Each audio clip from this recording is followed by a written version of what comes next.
Let's do it. Kiran, who performs as Madame Gandhi, the stage is all yours. Thank you, Kiva, so much. Thank you. Lesbians Who Tech, make some noise! Wait, I think I want to film you. I want to film you because this is my third Lesbians Who Tech, and I've always wanted to hang out with you in the Castro Theater, and here we are, and I'm so happy. Make some noise, make some noise, make some noise! Ah! I love you. This is Madame Gandhi on my social. You can see yourself in like 20 minutes. I'll put it up. I think what I want to do today is first give love to Lori, who always keeps me woke as fuck. Give it up for her and for the work that Planned Parenthood is doing. I'm going to share my story with you about drumming for M.I.A. Y'all listen to M.I.A.? I fly like paper, get high like planes. That one, just so everyone's on the same page. You feel me? And then I want to tell you about owning my own voice, my own journey from moving from the drums, drumming on somebody else's project, to really having my own thoughts that I wanted to share.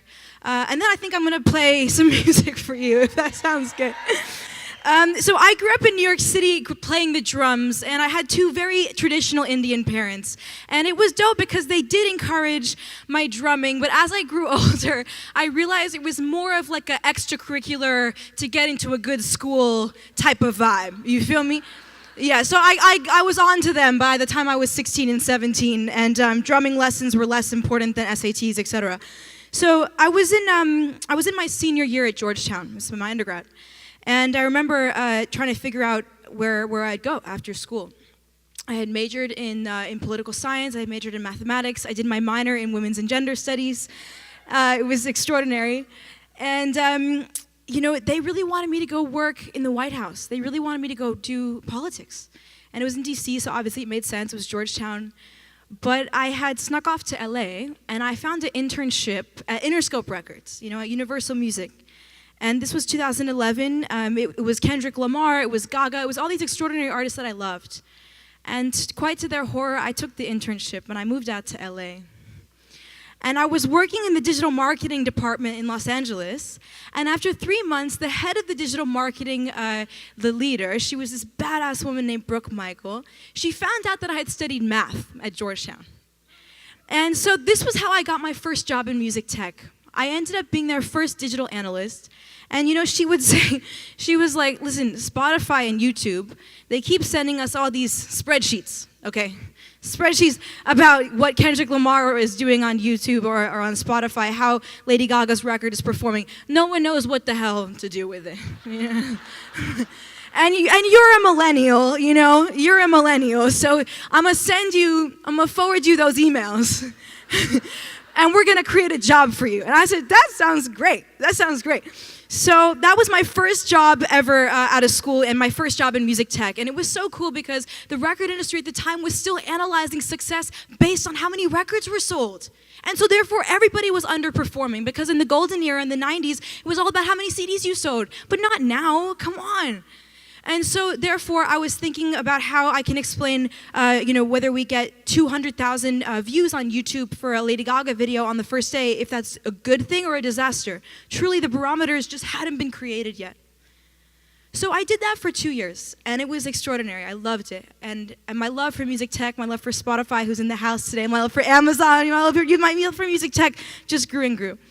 But after doing it for 2 years, I kept thinking, you know, what's next? What's next? And in my life, you know, my music had always lived on the side. It had always been living on the side because I was taught that the main thing is you know, something more legitimate than music. And so that mentality was certainly still there, and I thought maybe I can go and do my grad degree in business. And so I started applying for my MBA. I put out my applications. This was 2013, top of the year. Now, I remember I saw on my boss's calendar, this is 2013, she had a meeting with M.I.A. Okay, first I thought she was just missing in action, like she wasn't coming to work that day. Which would have been also a great option, because I would have bailed. But I found out that it was her meeting with M.I.A. That's M.I.A.'s real name. And so I said, Brooke, can I come with you? Please, can I come to the meeting? She said, you can come, but do not say a word. I said, okay, I love you, I'm coming. So I came to the meeting, and after the meeting, I remember telling M.I.A.'s product manager on the Interscope side, I said, listen, I've been to an M.I.A. show many times, and you know what's missing from an M.I.A. show? A drummer. Maybe somebody who's brown. Maybe somebody who's female. Maybe somebody who looks like me, fits the part, can play the drums. And so, that product manager, another badass woman. Damn, the female solidarity, that shit is so real, ladies. We have to have each other's back, man. She was like, all right, listen, send me a video. I'll forward it along to M.I.A. Whatever, let's try it. I said, okay, dope. Thank you, Diana. I'm going to do it. So we made a video of me drumming to all of her stuff. That video is still on YouTube all these years later. It's just called Kiran M.I.A. session video. Diana forwards the video to M.I.A. And that same day, January of 2013, I get an email in my inbox, okay? The subject of this email, all capital letters, hi. The subject, will I mess up the thing if I go here? I just want to keep it moving, you feel me? Just keep it moving. If I move there, I was like, I better pay attention. Something's going on the stage. So M.I.A. emails me, okay? And she emails me, the thing is in all capital letters. This email's in all capital letters. She says, listen, we love the video. This is super dope. You're super good at what you do, but we're not thinking about the tour right now. But we'll hit you up when we do. We're still in the studio. I was so fucking happy. If M.I.A. emails you and tells you you're good at the drums, you're like, I'm made. I'm good. So that happened, and I was good, truly. And then all the MBA admissions started coming in, and I got accepted to Harvard. So I got accepted. 1 month later, I had left Interscope. I was chilling out. M.I.A. hits me back. She's like, all right, cool. So we're going to take you on the tour, and it's going to be this fall. And that's when I was starting Harvard. So I had this choice, go and tour the world drumming for M.I.A. We were going to Japan, Chile, Argentina, all these places, or start my MBA. The breeding ground of the patriarchy, right? The capital's patriarchy. We have to fight fire with fire. You feel me? I was like, if I can sit through 2 years of that, I can fucking do anything. So that was a good option. So here I am with this choice. And a friend of mine, her name is DJ Reka, throws amazing parties in New York, Basement Bhangra. She sat me down. Yeah, y'all know she's a lesbian who texts. She's a classic example. She sat me down. She's like, listen, Madame Gandhi, whatever the fuck you want to call yourself. You better do both. You better do both. And that's precisely what I did.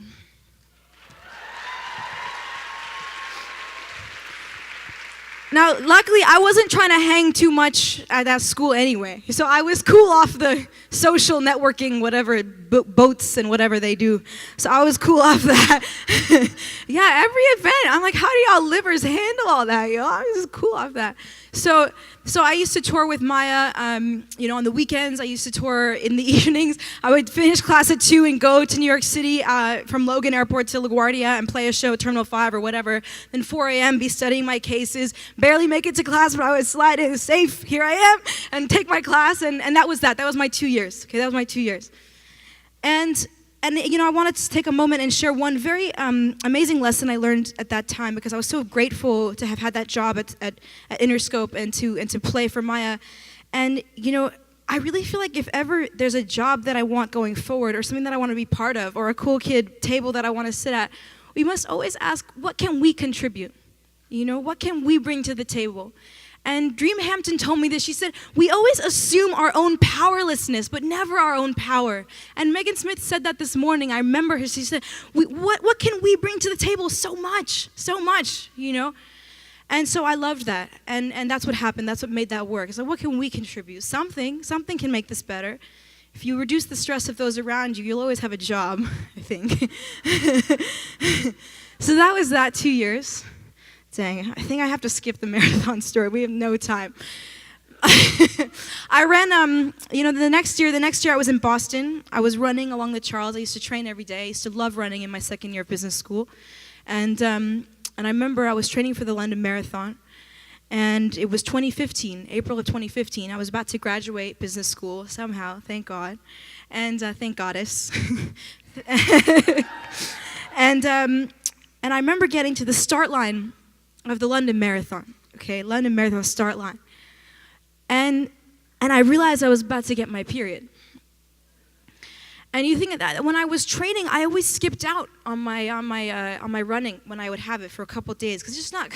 Who's trying to run on there? Who's trying to do anything? At least for me, I'm not trying to do anything when I have my flow. So I was at the start line, and like any of us who have been caught unprepared on our cycles, I started evaluating my options. Okay, a pad, no. No man I know would put cotton between his balls and run 26 miles. Chafing is a real thing, okay? I didn't have a cup on me. I didn't have the toilet paper quick fix for 26 miles, no. A tampon, I don't know. I didn't want like a half in, half out situation.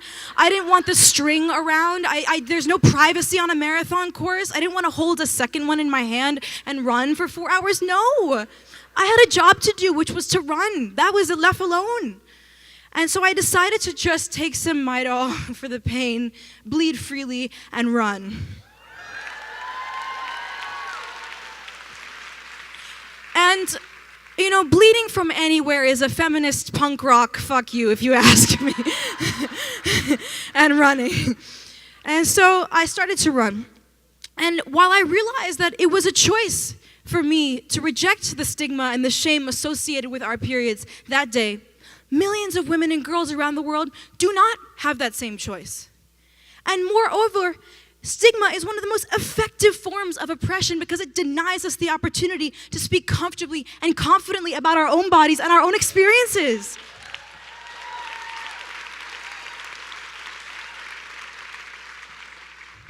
Fuck that. The story, I wrote about it, and I wrote about how much women in India, where my family comes from, women in parts of Africa, I mean, women all over the world, we can't talk about something so normal that's responsible for the human race. And the story went viral, okay? Story went viral, it was everywhere. And at that time, this is when I stepped into my own shoes of owning my own voice. Because I had been given this megaphone to speak about these gender equality issues that for so long I had cared about so deeply, but was just sharing with my own friends, you know. And then BBC is like, Kiran Gandhi, tell us about your period. I'm like, oh God. You know, oh God, goddess. So I remember 2015, 2016, I spent my time traveling around the world to speak about this, but finally to start writing my own music.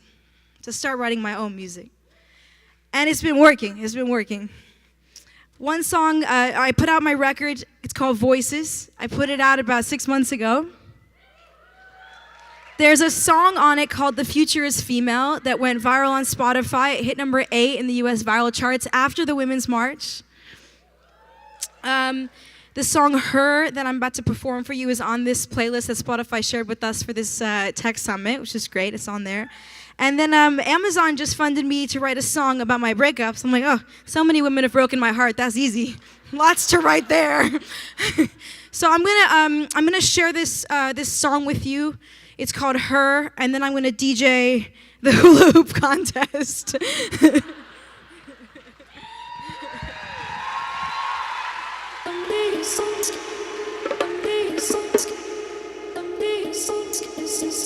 Can it be louder?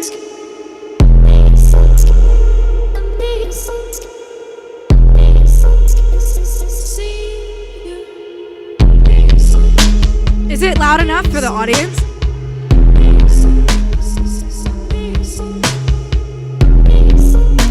This song starts very peaceful, vulnerable. If you feel it in the air, then appoint her. If you want me to obey, then I'll join her. Leaving it to them, that disappoints her. We are living in a world that will spoil her.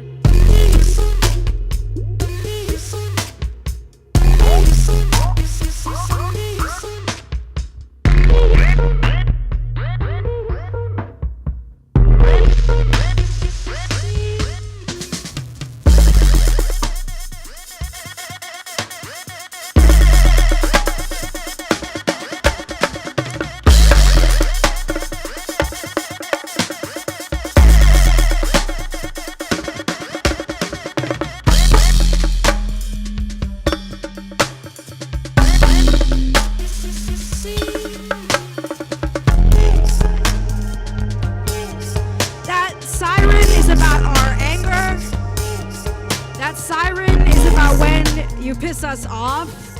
That siren is when we have to say, fuck off, I need some space.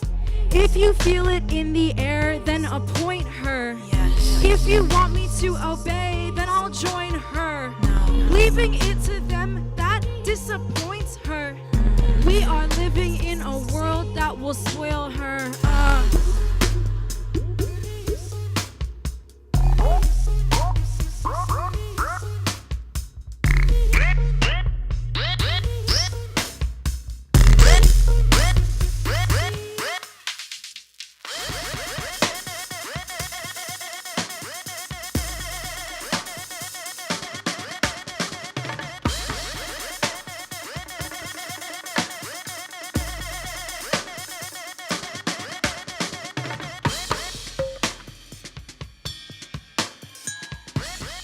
So that's my song, Her. It's a little sneak peek. Thank you so much, Lesbians Who Tech. Shall we bring the hula hoopers on? Should I DJ out of my own song? I don't think I've ever done that. That's kind of cool. I'm going to DJ out of my own song. So if they want to come on, you let me know the way we're going to do this.